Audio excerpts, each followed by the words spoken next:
আমরা চলেছি গঙ্গোত্রী থেকে উত্তরকাশী। বাসে যাত্রী বলতে আছি আমরা ৩ জন। বন্ধুরা, আজ থাকছে গঙ্গোত্রী থেকে উত্তরকাশীর বাস যাত্রা। গঙ্গোত্রী থেকে উত্তরকাশীর দূরত্ব প্রায় ১০০ কিলোমিটার।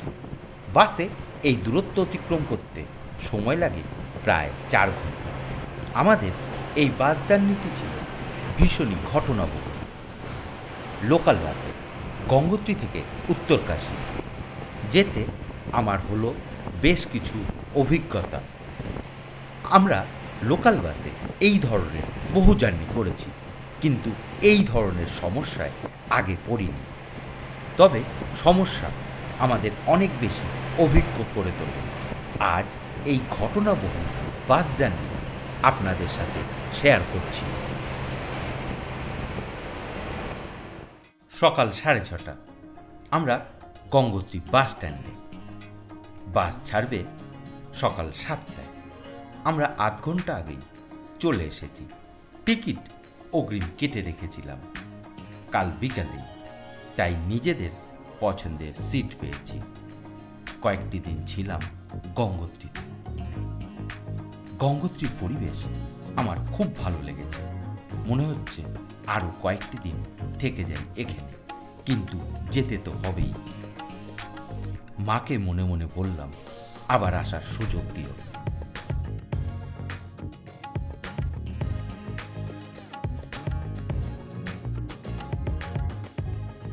সকাল 6:55 উঠলাম বাসে।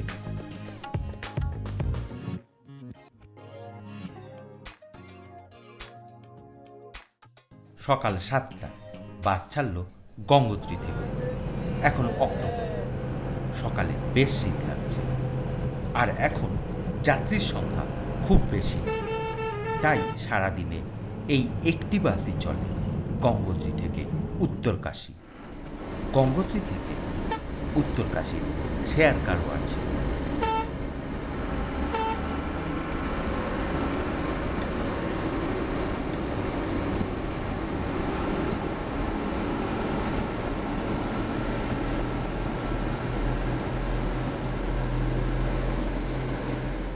আমরা চলেছি লোকাল বাসে, তাই বাস খুব ঘন ঘন থামছে যাত্রী ওঠানোর ও নামানোর জন্য।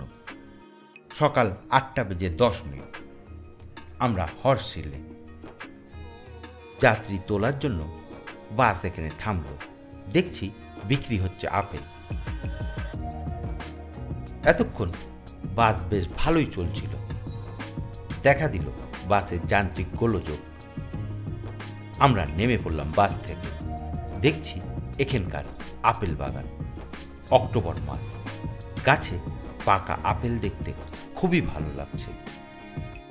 হর্ষিল আপেল চাষের জন্য খুবই বিখ্যাত।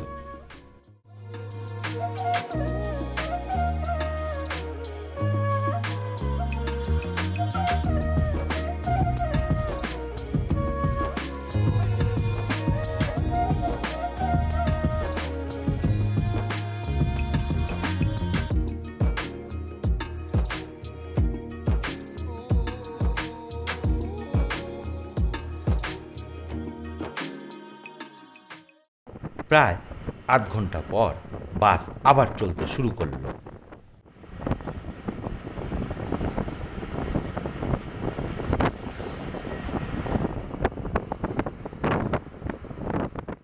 সকাল 10টা আমরা গঙ্গোত্রী থেকে চলে এসেছি 50 কিলোমিটার। এখন আমরা সুনগরের কাছাকাছি। বাসে আবার দেখা দিল যান্ত্রিক গোলযোগ। আমরা ছাড়া বাসের সকল যাত্রী অন্য অন্য গাড়িতে রওনা দিল, কিন্তু উত্তরকাশীগামী গাড়িতে ছিল প্রচণ্ড ভিড়।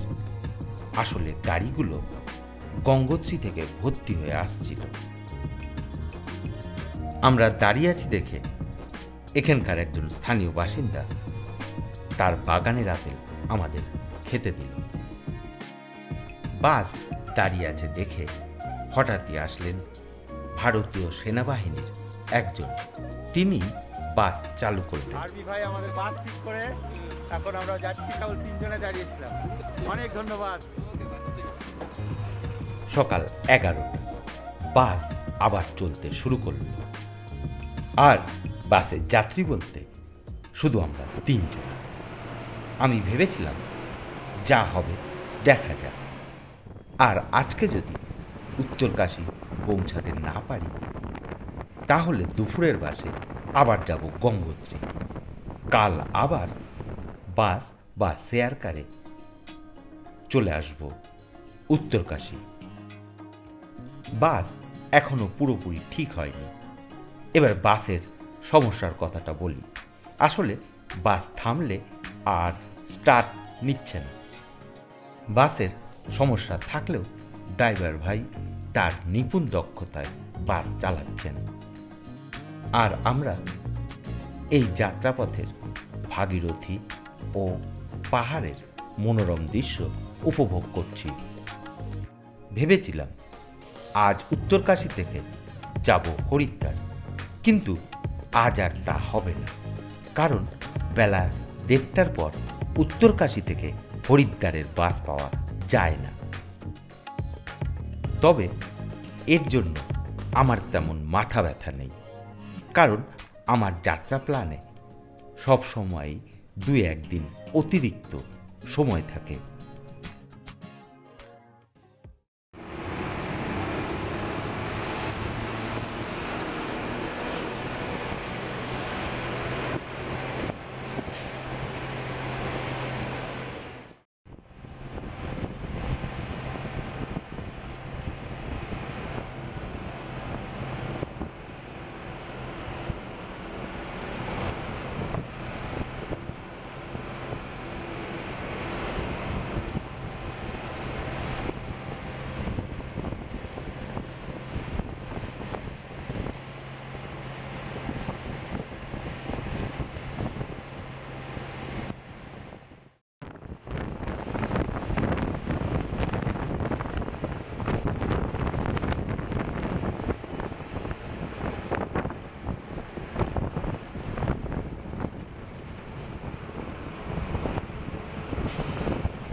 বেলা 12:10 সামনে গ্যারেজ দেখে ড্রাইভার বাস দাঁড় করালেন, কিন্তু গ্যারেজে বাসের মিস্ত্রি নেই। এই স্থানেই আছে ভোজনালয়। এখান থেকে নিয়ে নিলাম ম্যাগি খেতে খেতে এই ধরনের ফাঁকা বাসে যাত্রা ভালোই লাগছে।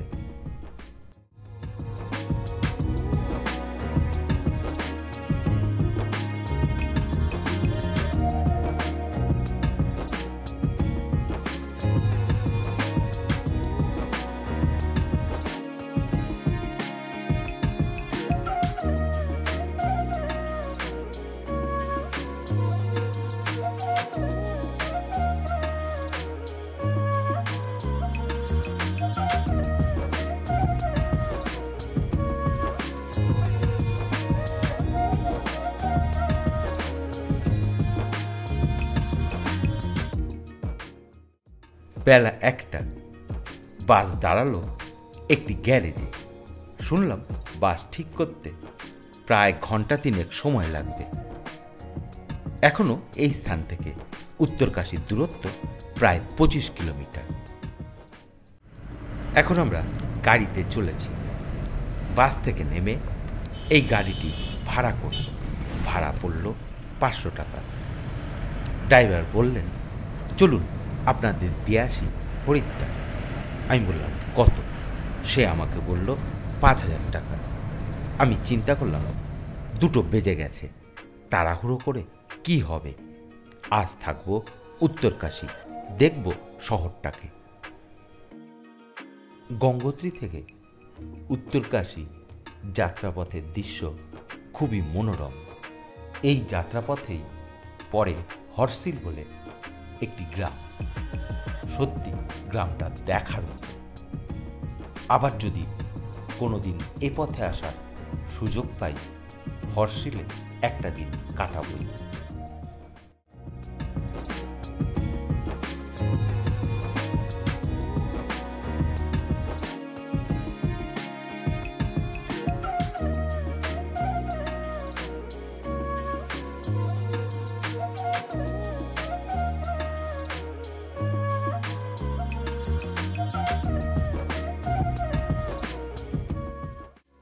এবার বলি গঙ্গোত্রী থেকে উত্তরকাশীর রাস্তার অবস্থা।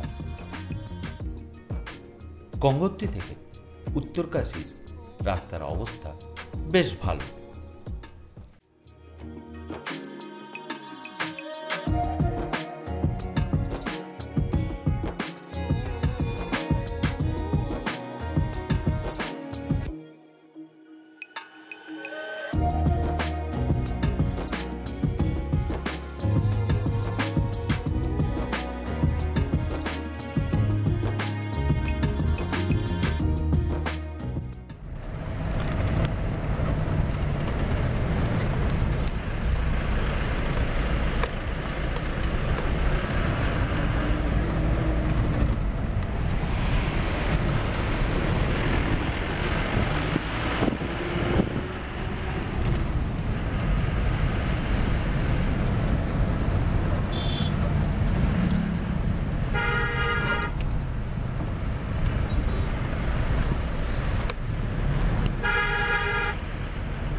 বেলা 2:30। এই বুলেরো গাড়িটি আমাদের পৌঁছে দিল উত্তরকাশী। আমরা এখন উত্তরকাশী বাস স্ট্যান্ডে। দেখছি এখান থেকে হরিদ্বারগামী বাসের সময়সূচি। কাল সকাল 5টার বাসে যাব হরিদ্বার। এবার আমরা হোটেলের পথে। বাস স্ট্যান্ডের কাছেই আছে বেশ কয়েকটি হোটেল। আগামী সপ্তাহে থাকছে উত্তরকাশীর কয়েকটি দর্শনীয় স্থান। দেখতে সফর ভ্রমণ চ্যানেলটি সাবস্ক্রাইব করতে পারেন। ধন্যবাদ।